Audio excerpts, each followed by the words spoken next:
What's good, everybody? What's good? Flying Speaks is back for another video.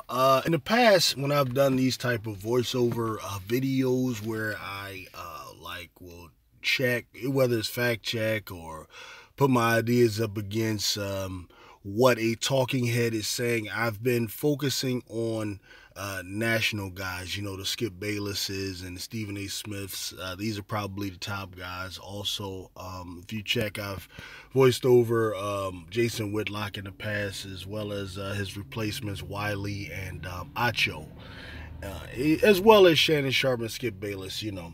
But now what I'm going to do, finally focus, and I haven't done this in a while, on some of the local guys. For those who don't know, this here is Marc Farzetta, who's a local Philadelphia sports talking head, he started, I believe, on NBC Sports here in Philadelphia, what used to be Comcast Network, and he had a little morning show for a minute. I'm not certain if he still has that show or not. I don't know. I wasn't really a big Marc Farzetta guy. And then later he was given the morning show to replace Anthony Gargano on 97.5 The Fanatic, because what's happening in Philadelphia is the sports scene has pretty much one king, right? And it's not a Howard Eskin. It's Angelo Cataldi. Everyone knows that. In the morning, the Angelo Cataldi show pretty much shaped the sports talk radio in Philadelphia since the early 80s. He really has obviously borrowed some ideas from Howard Stern. He makes sure he has a female voice there. He makes sure he has like another guy in the background, and he adds a comedian, Carlin, right, which is probably like the really his secret weapon there. And the show is it's by far and away, as far as ratings go, it just blows every other show away. So they pretty much put Marc Farzetta in that little dummy spot there to fail, because no one's going to beat Angelo Cataldi. But what they were probably looking at is this guy's obnoxiousness as being something that may be able to challenge Angelo. And of course, that failed. He was fired. I don't even know if it was a whole year. First, they had him and Trey Thomas, which I liked because Trey Thomas asked something that you don't get from the morning show on WIP. But they first got rid of Trey Thomas. This was around the beginning of the pandemic stuff, and which I think was a mistake. And then eventually they got rid of Marc Farzetta. But anyway, here he talks about the Jalen Hurts situation, and there is a large number of media heads who talk the way he's talking, who hold the opinions he's holding. So that's why I chose this one, because this will be towards him and those who talk like him. Similarly, like Angelo Cataldi actually supports Jalen Hurts a lot. It's probably more than 97.5 guys like Anthony Gargano and some of his other, and the guys that are there with him, I can't even remember their names, who, they'll just say, I'm not a Jalen Hurts guy, but I root for the team and all that stupid stuff. And then when you ask them why they're not a Jalen Hurts guy, they never give you a definitive answer or definitive reasoning. They may bring up some of the problems he had last year, even though Carson Wentz, who was a fifth-year starter, had more problems than him. Right, so the excuses they'll give Carson Wentz, they'll blame Jalen Hurts, a rookie, for. And that type of stuff. But anyway, man, let's let this guy go ahead and we'll see. Let me chime in. Now, we'll get into this with you, Douglas, coming up in a minute here. But one of the things that's really interesting to me is what happens with the quarterback position. And as we have been saying, it looks like Jalen Hurts, the most obvious statement we can make right now is that Jalen Hurts will be the starting quarterback of the Philadelphia Eagles if nothing else happens. Joe Flacco's not beating him out for the spot, okay? Let's, an obvious aside, it's been addressed. See you later. Obviously, we agree. I just have this feeling that he is not going to be the starting quarterback of the Philadelphia Eagles this year. I feel like there is so much smoke around the league, whether it's Aaron Rodgers, whether it's Deshaun Watson, whether it's Russell Wilson, and the Eagles have the assets, if you will, to make a huge splash of a trade. They have the 3 first. All right, so first he starts out making it seem like this is no personal opinion of his, but it's just a feeling that he has based on the fact that Eagles have assets And the fact that you have these issues with Russell Wilson in Seattle, you have these issues with Aaron Rodgers in Green Bay, as well as the situation going on with Deshaun Watson. So he's saying because of a feeling that he has, he does not believe Jalen Hurts will be the starter week 1. I'm going to let him speak a little bit more, and then I'm going to break down why this opinion is extremely illogical, especially for this season.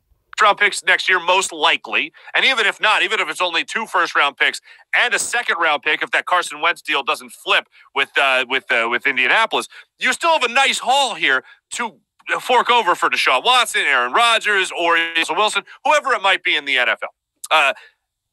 Okay. Well, number one, I need you all to understand this, and he should understand this. The Eagles are currently about 1 million or so over the cap.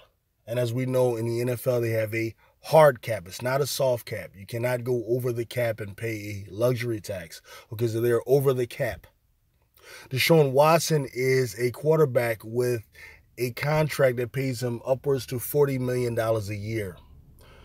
The Eagles are still paying off money for Carson Wentz and that ridiculous contract that they had to get rid of. So even if the Eagles wanted to say, take these first-round picks that they have next year and these conditional seconds and trade for Deshaun Watson, it would not happen this year because they simply do not have the money. They don't have the cap room to do so. So even if it was to happen, it would not happen this year. It's not going to happen. They're not going to put themselves in that type of a cap situation.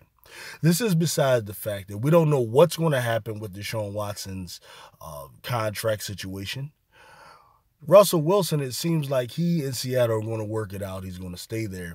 And Aaron Rodgers, really, as I followed the situation a little more closely and I haven't talked to anyone, but heard the interviews of people who are close to him and so on, most of them feel like, he's either doing a money grab or he's trying to pull some power, utilize some power to get something that he wants that the team is not getting. But him leaving Green Bay is highly unlikely.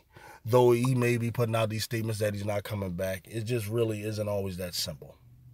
All right? They just continue to not say the phrase, he is our starting quarterback. They only talk about it as a competition. I get it to a degree. Well, he's a quarterback that's on a rookie contract, and he started 4 games last season, though he was a second-round pick. And then the other thing. This is what's amazing about these guys, all right? And I've listened to them for years. I've heard them talk to general managers. I remember when Brian Colangelo was the general manager. Also, I've heard them talk to coaches during interviews. And they will ask the person that they're interviewing a question. The person will answer the question, and then these same guys right after that, when they're done the interview, they will say, well, I think he was lying. I think he was lying. Many times I've heard that. Which means these guys coming out and saying, okay, Jalen Hurts is the starter, is not going to deter any talking head who doesn't believe in Jalen Hurts from then saying, okay, well, since they have these assets and these guys are available, they'll probably trade him anyway. And they know that. All right. So really, that's not the reason he believes Jalen Hurts won't be the starter, because the Eagles haven't come out and said it, especially when Miles Sanders recently, this week, when he did the interview, he came out and said Jalen's the guy. Brandon Graham came out and said Jalen's the guy. All right. So while Nick Sirianni isn't saying it, and while Howie Roseman isn't saying it in clear words, there are many other players who are saying it in clear words. And really, when one of these guys has an opinion that supports the player, like if these guys wanted Jalen Hurts to be the quarterback, like if they liked his game or something like that, they could easily find a way to spin the narrative based off what both Brandon Graham and Miles Sanders has said in order to support Jalen Hurts as being a starting quarterback. But since his narrative is not that, the narrative he wants to push is this idea that the Eagles staff don't believe in him, despite the fact they drafted him last year, that they aren't trying to support him, despite the fact that they've built the offense very well around him. They still find a way to spin the narrative that, the Eagles don't like him. But really, no, in fact, it's you who don't like him for whatever reason, which we'll get into later. But as I've referenced before, this isn't Nick Foles versus Michael Vick. This isn't a new head coach taking over with a brand new offense and these two different players that would run a total. That makes sense. If it was Nick Foles versus Michael Vick, then there would be less competition there. Right? Because remember back in the 2011 or 12 years, 2000, when Chip Kelly first came, it may have been 2013, if I'm not mistaken. Okay. Michael Vick and Nick Foles competed with Chip Kelly for the job, where there should not have been a competition between Mike Vick and Nick Foles at all. You would think Mike Vick would be established as the quarterback because of what he done with the Atlanta Falcons and actually what he had done under Andy Reid, whereas Nick Foles hadn't done anything. Okay? Here we're talking about a situation with Jalen Hurts, who hasn't done anything in the NFL. Like, these guys will say that. But he showed us a little spark last year versus Joe Flacco, who is actually a Super Bowl winner. So here there's actually is more of an argument for there to be a competition as opposed to what happened with Vic and Nick Foles. So, I mean, Mark, you got to get your argument to be a little bit more logical than that. Different, competing to see who will run it the best. Like, it's not like that at all. It's a second-round pick from last year going into a second season in the NFL and a veteran who is well past his prime in Joe Flacco.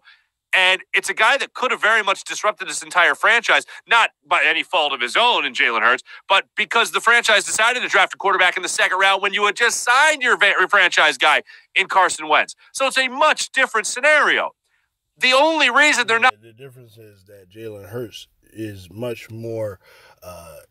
he should be in a competition more so than a Mike Vick. That example was horrible. Absolutely horrible. Not saying it, I think, is because they're not committed to Jalen Hurts. I think that they are exploring as many options. They're happy with going in. I mean, and I can also say that they are committed to Jalen Hurts because by the time the Eagles draft came, if they're not committed to him, when the 10th pick came, Justin Fields, okay, let's just think about it. The Eagles were number 6, all right? And you had four or five quarterbacks that everyone was talking about. All right, we know the Trevor Lawrences, and we know the guy that went to the 49ers, Trey Lance, Zach Wilson. All right, but Justin Fields and Mac Jones were both on the board. If the Eagles were so non-committal to Jalen Hurts, why didn't they take Justin Fields or Mac Jones? Okay, who went after him? The season with Jalen Hurts, but they're not ecstatic. They're not in love with the idea. And I think they are kicking the tires on everything possible right now at the quarterback spot. And when you listen to Nick Sirianni address the media, which we'll let you hear in just a second, it's the first time, I will say this, the first time Nick Sirianni addressed the media after actually coaching. Like, he actually coached rookie camp, right? And then he actually took to the microphone doing it. So he actually got to be in his most natural habitat, if you will, as close as he possibly could be to his natural habitat, where he was actually talking about coaching, from actually coaching the Eagles and not just the inner workings behind the scenes. So I thought that was interesting. It was the most comfortable I have seen him yet. But we'll get to that. But when he's asked about Jalen Hurts and committing past this year, it's something that he throws out the window almost immediately. Here is Nick Sirianni talking about Jalen Hurts and whether or not he is willing to commit to the Eagles quarterback as the starting quarterback for the upcoming season. Take a listen. Again, we're just trying to get better every single day. And so I'm not even to that point right now of what 2022 is going to look like, to be honest with you. It's about getting better. It's such a long process. And I love the process about it. It's just every single day you got a chance to get better every single day, over and over and over again. And that applies for Jalen to get better, and that applies for everybody on our team to get better, a little bit better every single day. And that's all we're concerned about right now, is how we're going to be better tomorrow than we were today.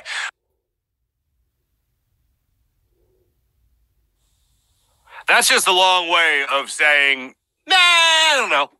We're going to go into this year with the idea that Jalen Hurts is a starting quarterback. This is the one thing with these guys is they have to understand that on football teams or any type of organized sports, what's important is something that they call culture that everyone talks about, okay? And the culture is what we feel about ourselves and what we are doing.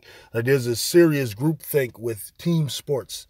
And the media, they overvalue what the team tells them or wants them to think or wants them to believe. It's much more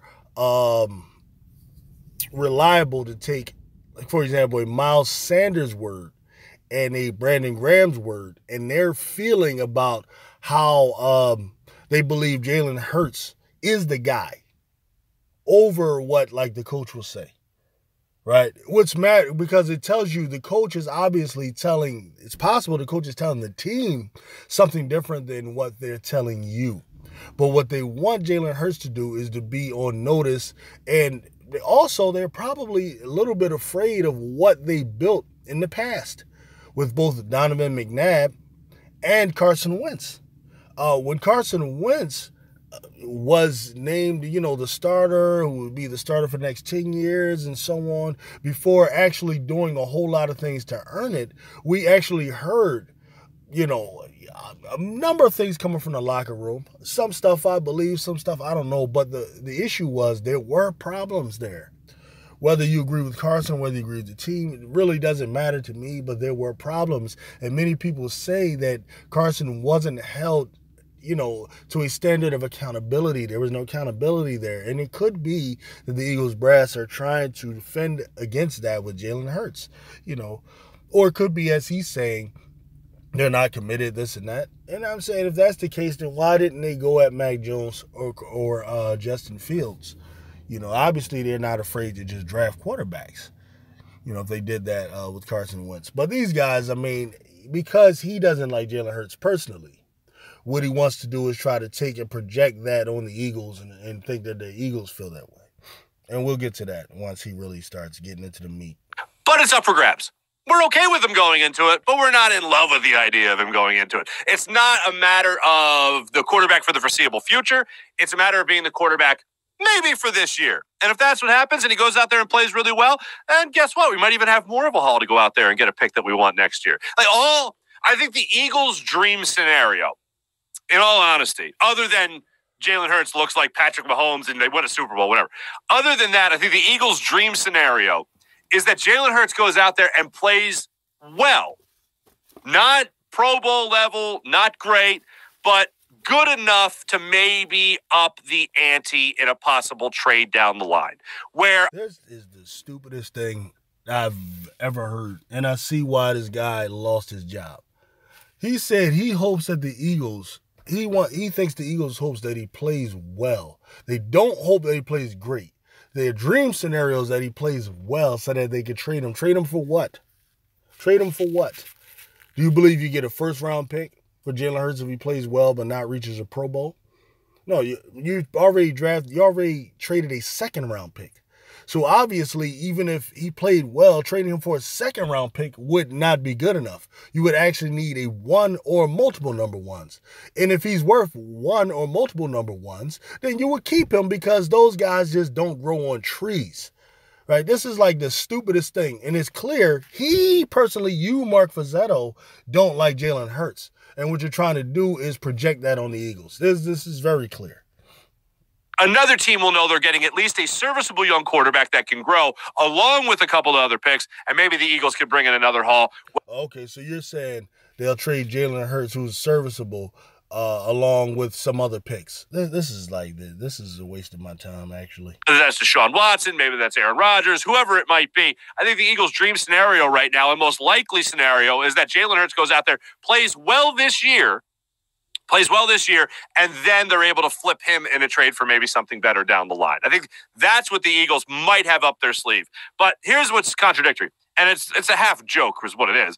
But, yeah, the Eagles might not be sold on Jalen Hurts, but I know they like him more than any other quarterback ever just by bringing in Ryan Kerrigan. So Ryan Kerrigan can't ring the bell of Jalen Hurts this upcoming season.